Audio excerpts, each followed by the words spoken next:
The nice thing about it is he was running really hard. He shows the crowd that he's caring. He wants to win. The best thing about it, it's a little bruise in the heel.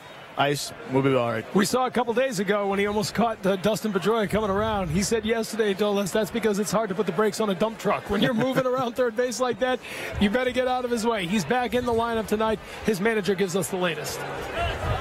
He's in the lineup, and when I talked to him, he said he's probably not going to be stealing a lot of bases tonight, but he's okay to go.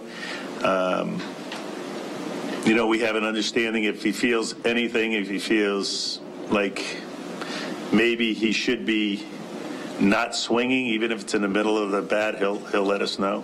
But he says he's okay to go, and the training is okay to go. That means he's okay to go, as we reported earlier, batting third in the lineup ahead of Adrian Gonzalez. You can see what David Ortiz has done this year. 352, 7 homers, leading the team in that category. He's got 23 RBI as well.